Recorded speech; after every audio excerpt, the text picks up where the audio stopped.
চলছে আমাদের বদ্রীনাথের যাত্রা। বদ্রীনাথ যাত্রা সিরিজের দ্বিতীয় পর্বে আপনাদের প্রত্যেককে স্বাগত। বদ্রীনাথের মন্দির কি আদৌ ভগবান বিষ্ণুর মন্দির ছিল?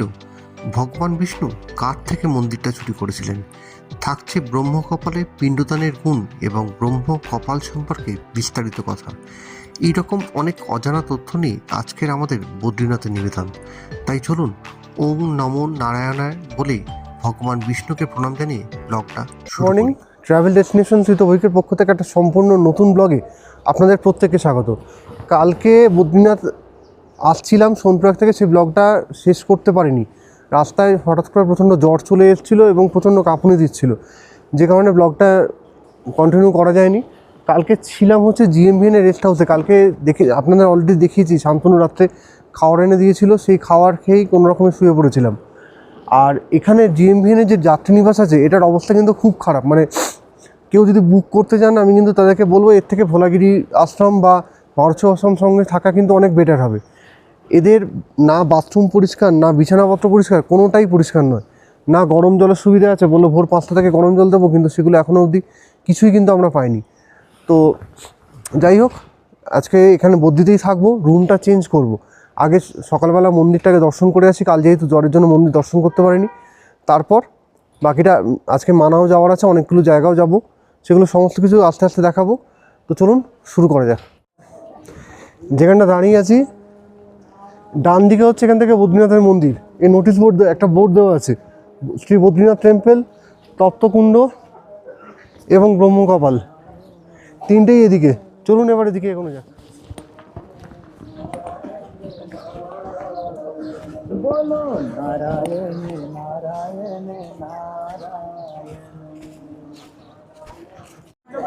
আমার ঠিক পেছনে হচ্ছে সেই মন্দির যাকে দর্শন করার জন্য বাড়ি থেকে প্রায় 2000 কিলোমিটার দূরে আসা। হ্যাঁ, ঠিকই ভাবছেন, বদ্রীনাথের মন্দির। এই বদ্রীনাথের মন্দিরের অনেক গল্প আছে, সেই গল্পগুলো আর একটু আগে যাই, গিয়ে একের পর এক বলবো। তবে একটা ছোট গল্প বলে নিই। মনে করা হয় এই ধামে মহাদেব এবং মা পার্বতীর বাড়ি ছিল। একবার হাঁটাপথে বদ্রীভ্যালি ফেরার সময় মহাদেব এবং মা পার্বতী তাদের বাড়ির ঠিক সামনে পথমধ্যে একটি শিশুকে দেখতে পান, যে অনবরত কেঁদে চলেছিল। মা পার্বতী দয়াপরায়ণ হয়ে শিশুটিকে কোলে নিতে গেলে মহাদেব বাধা দেন এবং মাতাকে পরিচয়হীন শিশুটিকে কোলে না নিতে বলেন, এবং শিশুটির সংলগ্ন এলাকায় কোনো পদচিহ্ন না থাকায় মহাদেবের মনে সন্দেহের সৃষ্টি হয়। কিন্তু মাতৃস্নেহ বড় অসহায় ও অবাধ্য। মা পার্বতী মহাদেবের কথা না শুনে শিশুটিকে বাড়িতে নিয়ে আসেন এবং সযত্নে লালন করেন। ওই দিন বিকেলে তারা যখন বাইরে বেরিয়ে কাজ সেরে আবার সন্ধ্যায় বাড়ি ফেরেন, তখন দেখেন বাড়ির দরজা ভেতর থেকে বন্ধ এবং কোনোভাবেই তারা তা খুলতে পারেন না। মহাদেব এবং মা পার্বতীর কাছে তখন দুটোই অপশন ছিল, হয় বাড়িটিকে আগুনে পুড়িয়ে ফেলা অথবা অন্যত্র গমন করা। অবশেষে তারা শিশুরূপী ভগবান বিষ্ণুর কাছে বাড়ি ছেড়ে স্থান পরিত্যাগ করেন।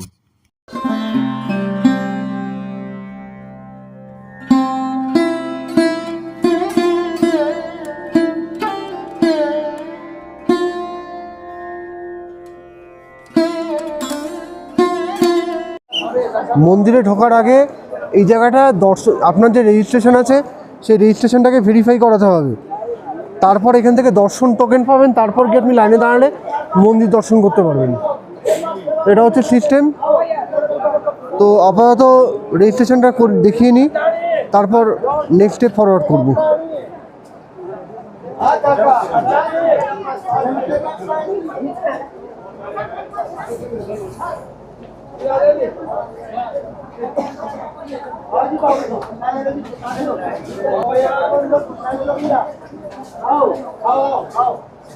এই ছিল আমার যাত্রা রেজিস্ট্রেশন।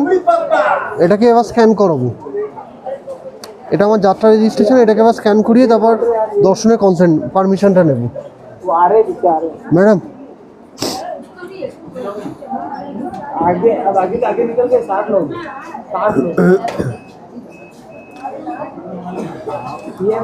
अभी इसको लेके लाइन में खड़ा होना पड़ेगा, तो इसको लेके लाइन में खड़ा होना पड़ेगा।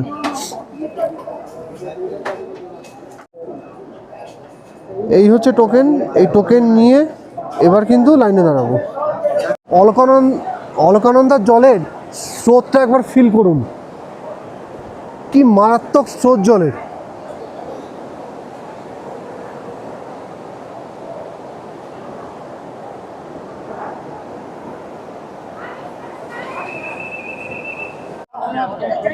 বদ্রীর বিখ্যাত তপ্তকুণ্ড। তপ্তকুণ্ডে স্নান করে বদ্রীনাথের মন্দির দর্শন অত্যন্ত পবিত্র মানা হয়। বলা হয় কুণ্ডের জলে স্নানে শরীর এবং মন পবিত্র হয়। কুণ্ডের জলের তাপমাত্রা মোটামুটি সারা বছরের জন্য 55 ডিগ্রি সেন্টিগ্রেড, যেখানে বাইরের গড় তাপমাত্রা 17 থেকে 18 ডিগ্রি সেন্টিগ্রেড।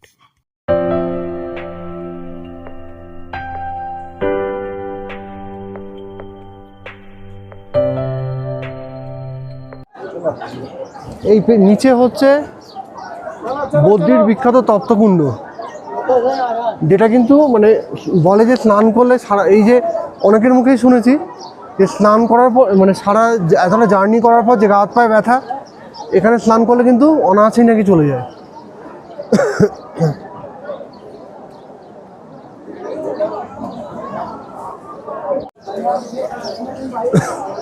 বলা হয় যে ভগবান বিষ্ণু যেখানে অধিষ্ঠান করবেন সেখানে কিন্তু মহাদেব অধিষ্ঠান করবেন। কেন কি ভগবান বিষ্ণু এবং মহাদেব দুজনে কিন্তু খুব নিকটস্থ বন্ধু। তো এখানে নারায়ণের মন্দির, তার ঠিক পাশেই হচ্ছে মহাদেবের মন্দির।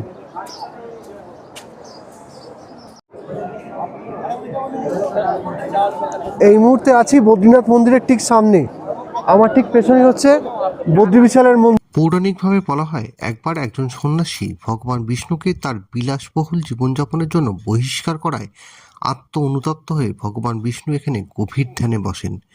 প্রাকৃতিক বিপর্যয় থেকে স্বামীকে রক্ষা করতে মা লক্ষ্মী কুল গাছের রূপ নেন এবং ভগবান বিষ্ণুর মাথায় ছাতার মতো ধারণ করেন। ঐতিহাসিকভাবে বদ্রীনাথ ধাম কবে তৈরি হয়েছে কেউ জানে না। আনুমানিক খ্রিস্টপূর্ব 1750 থেকে 500 নাগাদ তৈরি বলে ধরা হয়। গঠনগত দিক থেকে ধরলে 8ম শতাব্দী পর্যন্ত মন্দিরটি বুদ্ধ ধর্মাবলম্বীদের গুফা ছিল বলে মনে করা হয়। কিন্তু হিন্দু ধর্মের পুনরুত্থানের জন্য ধর্মগুরু আদি শঙ্করাচার্য রাজা কনকের সাহায্যে এই এলাকা থেকে বৌদ্ধদের বিতাড়ন করেন এবং ভগবান বিষ্ণুর মন্দির স্থাপন করেন। কালের বিবর্তনে এই মন্দিরের বিভিন্নভাবে সংস্করণ এবং পুনর্গঠন হয়েছে।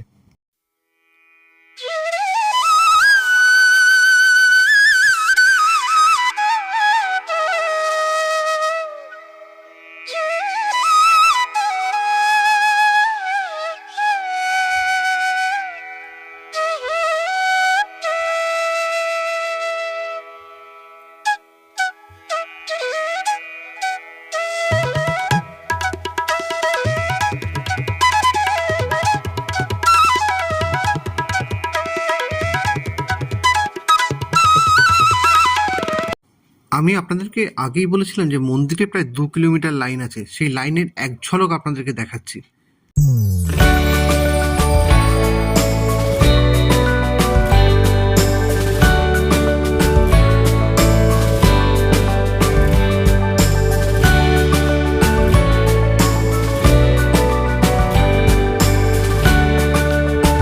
এবার আপনাদেরকে নিয়ে যাব ব্রহ্ম কপালে। ब्रह्मकमल का हिस्ट्री क्या है? यहाँ पे जो ब्रह्म कपाल है, पहले ब्रह्मा जी के 5 सिर थे, अच्छा, है ना। সৃষ্টিকর্তা ব্রহ্মা জন্মলগ্নে একটি মাথা নিয়ে জন্মেছিলেন। তিনি তার একটি অঙ্গ থেকে দেবী সরস্বতীর সৃষ্টির পর তার প্রেমে পড়ে যান। কিন্তু দেবী সরস্বতীর লজ্জার কারণে তার থেকে পালাতে চাইলে ভগবান ব্রহ্মা দেবীর গতিবিধির উপর নজরদারির উদ্দেশ্যে নিজের 5টি মাথা তৈরি করেন। তিনি আত্মসৃষ্টির মহিমা গৌরবান্বিত হয়ে ফুলে ফেঁপে উঠেছিলেন। ব্রহ্মা অন্যান্য দেবতাদের সমালোচনা করা চালু করেন এবং অন্যান্য দেবতারা বিরক্ত হয়ে মহেশ্বরের শরণাপন্ন হলেন এবং ব্রহ্মাকে কৈলাস পর্বতে যেতে বলেন মহেশ্বরের সঙ্গে দেখা করার জন্য। মহেশ্বর সে সময় কৈলাসে উপস্থিত ছিলেন না এবং মা পার্বতী দূর থেকে তাকে মহেশ্বর ভেবে ভুল করেন এবং পাদপূজার উপকরণ নিয়ে তার পাদ আরাধনা শুরু করেন। ভগবান ব্রহ্মা নীরবে ব্যাপারটা উপভোগ করতে থাকেন। এমন সময় ভগবান শিব উপস্থিত হয়ে ব্রহ্মার অভিব্যক্তি দেখে ক্রোধান্বিত হন। মা পার্বতী মহেশ্বরের অভিব্যক্তি দেখে স্থান থেকে পালিয়ে যান। ব্রহ্মাকে শিব ভৎসনা করেন এবং দ্রুত একটি মাথা বিচ্ছিন্ন করেন। যাই হোক, এটিই ছিল ভগবান শিবের যন্ত্রণার শুরু। তিনি ব্রহ্মহানি দোষে অভিশপ্ত হন এবং ব্রহ্মার মাথার খুলি ভগবান শিবের হাতে আটকে যায়। তিনি অগ্নিকে তার হাত থেকে কপালকে উড়িয়ে দেওয়ার অনুরোধ করেন, কিন্তু অগ্নিও ব্যর্থ হন এবং সমদোষে দোষিত হন। মা পার্বতীর পরামর্শে তিনি অসংখ্য স্থানে ভ্রমণ করেন এবং কপালে ভিক্ষা গ্রহণ করেন। কপাল যে বিন্দুতে উপচে পড়বে সেই স্থানেই ভগবান বিষ্ণুর সহায়তায় তিনি এই দোষ থেকে মুক্ত হবেন। ভ্রমণের সময় তিনি থিরুকান্দিরে পৌঁছলে মহালক্ষ্মী তাকে ভিক্ষা দেন এবং ভিক্ষাকে কপালে ফেলে দেন। কপাল ছিটকে এসে একযোগে পৃথিবীতে পড়ে এবং এখান থেকেই শুরু হয়েছে ব্রহ্মকপাল। হিন্দুদের জন্য ব্রহ্মকপাল বিশেষভাবে তাৎপর্যপূর্ণ, কারণ এখানে পিণ্ডদানে বিদেহী আত্মারা জন্ম মৃত্যুর চক্র থেকে মুক্তি পায়। এখানে পিণ্ডদান গয়ায় পিণ্ডদানের থেকে 8 গুণ বেশি তাৎপর্যপূর্ণ। আপনাদেরকে এতক্ষণ ব্রহ্মকপালে কেন কাজ করা বেশি তাৎপর্যপূর্ণ সেটা সম্পর্কে বললাম, ব্রহ্মকপালের তাৎপর্য কি সেটাও বললাম। এবার ব্রহ্মকপালে মানুষে কাজ করছে সেটা খানিকটা আপনাদেরকে দেখাচ্ছি।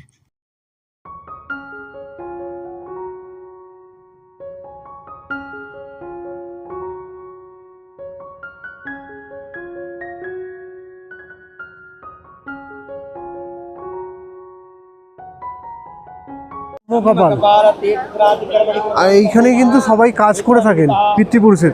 কেন কাজ করেন আগে অলরেডি মানে একজন পুরো ঠাকুরমশাই এখানকার, উনি কিন্তু এক্সপ্লেন করে দিয়েছেন কেন এখানে কাজ করা হয়। তো সেটা আর আমি নতুন করে কিছু বলছি না, তো জায়গাটা একবার দেখিয়ে দিলাম।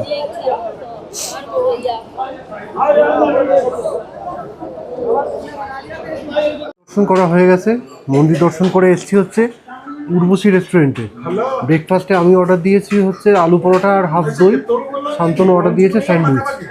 তো দেখি খেয়ে কীরকম লাগে না লাগে। একটা আলুর পরোটা হচ্ছে 60 টাকা, আর শান্তনুর এই স্যান্ডউইচটার দাম পড়ছে 80 টাকা, আর হাফ দই হচ্ছে 35 টাকা।